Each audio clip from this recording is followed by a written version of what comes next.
Sidecar is a super classic cognac cocktail, and today I'm going to show you how to make one. So on this channel, I've been focusing a lot on South American spirits and just really fun tropical and South American cocktails. So I actually figured that the next couple cocktails I want to make, I want to talk about a really interesting spirit that I kind of got into recently, and that is cognac. It was something that I always kind of hated as a bartender. I don't know why. I never really enjoyed cognac cocktails, but after drinking a lot of pisco and realizing that it's essentially an unaged brandy, I started to taste other brandies and then started to really give cognac a shot, because cognac is something that was so prominent in early cocktail recipes, and it's a very, very historic spirit with so many fantastic cocktails. And so we're gonna start with one of the most classic, the Sidecar. So the history of the Sidecar is a little muddled. See what I did there? Muddled, like muddled.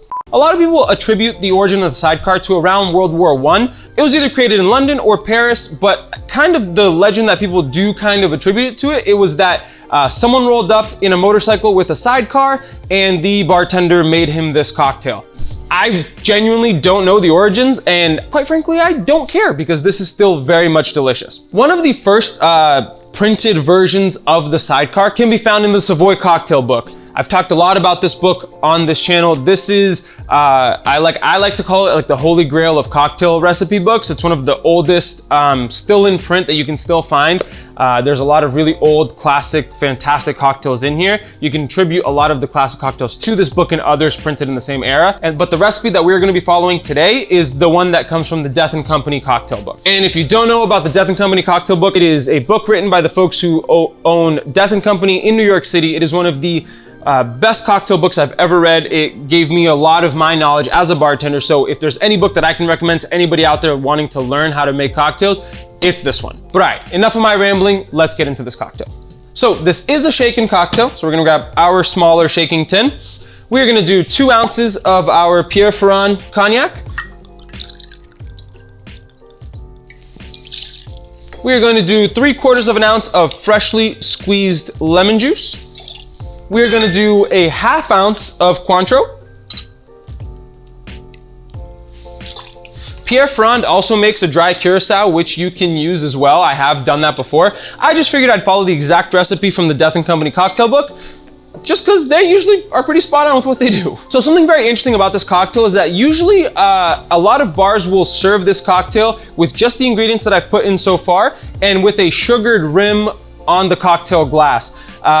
I find that that doesn't create the most balanced cocktail, because sure, you do get some of the sugar as you're drinking it, but it's not really incorporated into the drink. And so I'm gonna be doing about 1/4 ounce of Demerara syrup, which is a raw sugar syrup.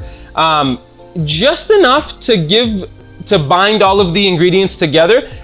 And mostly because I really don't want to rim this with sugar. I think that the sugar belongs in the drink and not on the rim. That's just a personal thing. Enjoy your sidecars how you want. They're all gonna be delicious. And now we are going to fill this bad boy up with some ice and give it a nice hard shake.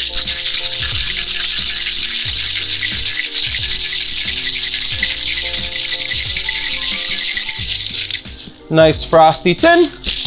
Pop that bad boy open. And we're gonna double strain this and drink.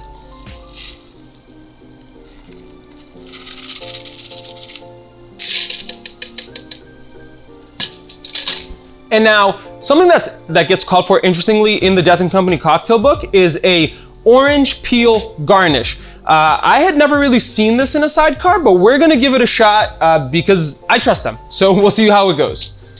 And let's get ourselves a nice little orange peel, which I guess when you think about it does make sense. There's orange liqueur in the cocktail, so why not add an orange peel?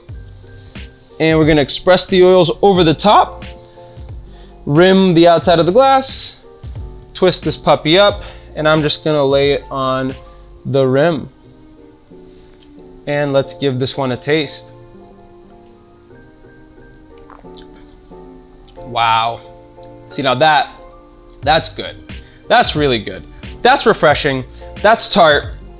That is really delicious. The cognac is very complex, and so when you add with the Cointreau a little bit of lemon juice and that sugar, The sugar binds it all together, like I said. You definitely get that orange coming through, both through the orange peel and the Cointreau, and you get that nice tart acidity from the lemon, and the cognac is this beautiful base for the whole cocktail, and it just is a wonderful, wonderful cocktail. It is a very classic cocktail and one that has been spun off and really kind of taken a life on its own. So this is a cocktail you should definitely try. Having a bottle of cognac around is always a good idea. I know sometimes it gets a little pricey, but that's because it's delicious. But there you have it, guys. If you enjoyed this episode, it would mean the world to me if you can come on over here, hit that subscribe button, hit that like button, and let me know how I'm doing. On this channel, I post cocktail recipes, my favorite spirits, bartending tips and tricks, and what it's like to own my own restaurant and bar. So if any of that sounds interesting to you, I really would implore you to come over here and hit that subscribe button and hit that like button.